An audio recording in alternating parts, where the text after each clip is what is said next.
I want to tell you about the worst study session of my life because I think you're going to relate to it more than you'd like to admit. It was a Tuesday night, it was already 11 p.m., and I had an exam the very next morning, and I had studied absolutely nothing. So I sat down at my desk, opened my textbook, took a deep breath, and told myself, okay, tonight is the night. I am going to lock in and get this done. And then, about 30 seconds later, my phone lit up with a notification. I told myself it would only take 5 seconds to check it, and that 5 seconds somehow turned into 45 minutes of scrolling Instagram, watching YouTube, and ending up deep in a rabbit hole of videos about penguins. I don't even like penguins. I finally closed the app and sat back down, but then a random thought popped into my head. Did I drink enough water today? So I got up to check, and when I finally came back to my desk and looked at my textbook again, it was 2 a.m., and I had written exactly 4 sentences. 4 sentences in 3 hours. I remember sitting there feeling genuinely frustrated with myself, wondering, what is wrong with me? Why can't I just focus? Am I lazy? Am I broken? But here's what I found out after a lot of research and a lot of trial and error. The answer was neither. You are not lazy and you are not broken. You just don't understand what's actually happening inside your brain when you try to focus. And once you understand it, everything changes. So stay with me, because this might genuinely be the most useful video you watch today. Let me ask you something. Have you ever told yourself you'd watch just one video before studying and then looked up an hour later wondering where all the time went? That's not a willpower problem. That's a dopamine problem. And here's what that actually means.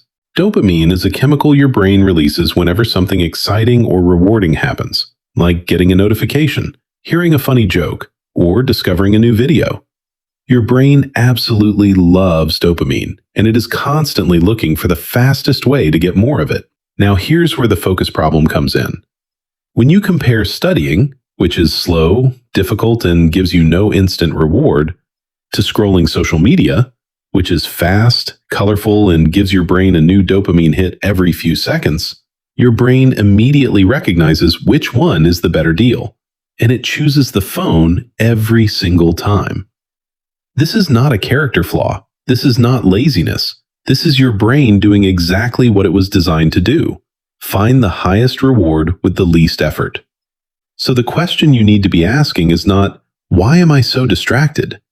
The real question is, how do I make my brain actually want to focus? And that is exactly what I'm going to show you in this video. But before I get to the fixes, I need to show you the 3 silent focus killers that are working against you every single day, because most people only know about one of them, and the other 2 are destroying their concentration without them even realizing it. Focus killer number 1 is your environment. Think about your study setup right now. Is your phone sitting on your desk? Is your laptop open on a tab with social media? Is there a TV or background noise pulling at your attention? Here's a hard truth that most people don't want to hear. Willpower is limited, but your environment never runs out. If your phone is visible, you will check it, not because you're weak, but because your brain sees it and immediately starts craving the dopamine that comes with it. Visibility creates temptation, and temptation destroys focus every single time. Focus killer number 2 is having tasks that are too vague. Most people sit down and say something like, I need to study today, or I should work on my project. And that is not a task, that's a wish. Your brain doesn't have a clear starting point, so instead of engaging with the work, it goes somewhere that feels easier and more comfortable, which is usually your phone. The fix is surprisingly simple. Instead of saying, study today, you say, read pages 30 to 45. Instead of work on project, you say, write the introduction paragraph. Specific tasks give your brain a clear target, and a clear target means far less resistance and far more focus. Focus killer number 3 is decision fatigue, and this one surprises almost everyone. Every single decision you make throughout the day, what to eat, what to wear, who to reply to, what to watch, drains a little bit of your mental energy. And by the time you finally sit down to do something that actually requires deep thinking and real concentration, Your brain is already running on empty. This is called decision fatigue, and it is silently stealing your best focus hours every single day. Now you know the 3 things that are killing your focus. So let's talk about the 5 fixes. And I want you to pay close attention to fix number 4, because that's the one that personally changed everything for me, and most people have never even heard of it. Before you sit down for any important work, put your phone in a completely different room for at least 30 minutes. No Instagram, no YouTube, no messages, just you and silence. I know that sounds uncomfortable, but here's what actually happens when you do it. When you remove all the high dopamine sources from your environment, your brain gets genuinely bored, and a bored brain desperately wants stimulation. Suddenly, even your textbook starts to look interesting because it's the only thing available. You're not fighting your focus, you're resetting your dopamine baseline so that real work actually feels worth doing. Try it tonight for just 30 minutes and see what happens. Instead of relying on your willpower to resist distractions, redesign your environment so that distractions are physically harder to access. Put your phone in another room, not on silent, not face down, but in a completely different room, because even knowing it's nearby is enough to pull your attention. Clear your desk so there's only one notebook, one pen, and your one task written at the top of the page. If complete silence bothers you, use brown noise or lo-fi music, which mask distracting sounds without pulling your attention away from your work. The goal here is not to be stronger than your environment. It's to build an environment where you don't have to be strong at all. Here's a rule that sounds almost embarrassingly simple, but it is genuinely one of the most powerful things I've ever applied to my own focus. Whenever you don't feel like starting, and that feeling will come, trust me, don't commit to studying for an hour or finishing the whole chapter. Just commit to 2 minutes.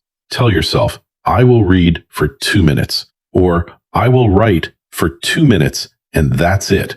Because the truth is, starting is always the hardest part of any task. But once you start, momentum naturally takes over. 2 minutes becomes 10, 10 becomes 30, and 30 becomes an hour of real, focused work. But none of that happens if you never take that first step. The motivation doesn't come before the action. It comes after. So stop waiting to feel ready and just start for 2 minutes. This is called the Pomodoro technique, and the reason it works so powerfully comes down to one simple psychological truth. Your brain resists tasks that feel endless, but it can handle almost anything when it knows there's a clear endpoint. Telling yourself to study for 3 hours feels overwhelming and impossible, but telling yourself to focus for exactly 25 minutes feels completely manageable. So here's how you do it. Set a timer for 25 minutes, and during those 25 minutes, you give the task your full and complete attention with no phone, no breaks, and no just one quick check. When the timer rings, you stop, take a genuine 5-minute break to walk around, stretch, or drink some water, and then you reset the timer and go again.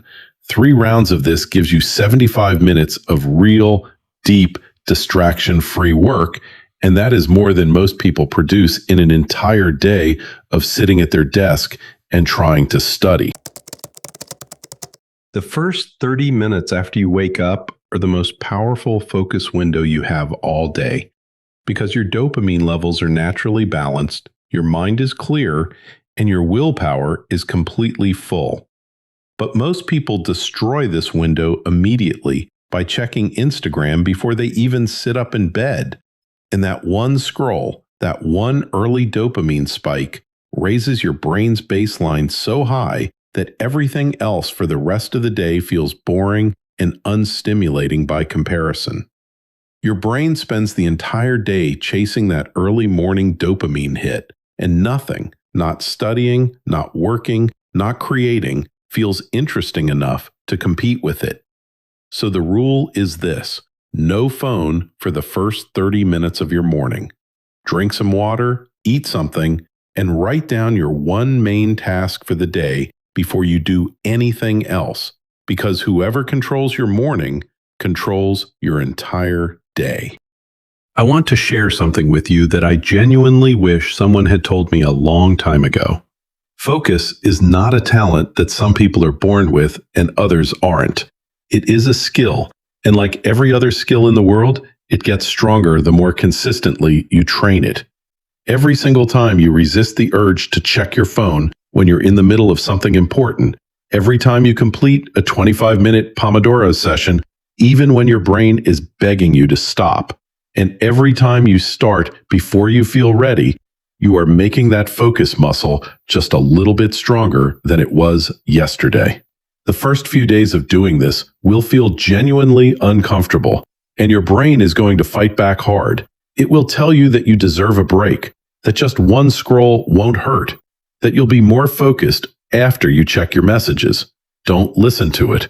That discomfort you feel is not a sign that something is wrong. It's a sign that something is changing. And on the other side of that discomfort is a version of you that can sit down anywhere at any time and lock in on the work that actually matters, while everyone else around you is still scrolling, still distracted, and still wondering why they can't seem to get anything done. That version of you already exists. You just have to train for it, one focused session at a time. All right, let's bring everything together. You can't focus because of three things. Your environment is full of high dopamine traps that your brain can't resist. Your tasks are too vague for your brain to know where to start. And decision fatigue is draining your mental energy before you even begin. And you fix all of that with 5 things.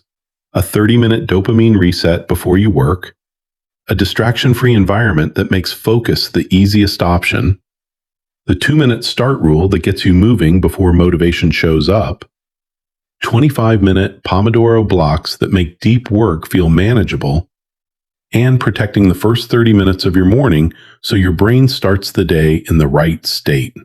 Now here's your challenge for tonight, and I want you to take this seriously. Don't try to apply all 5 of these at once. Just pick one, the one that resonated with you the most, and actually do it tonight.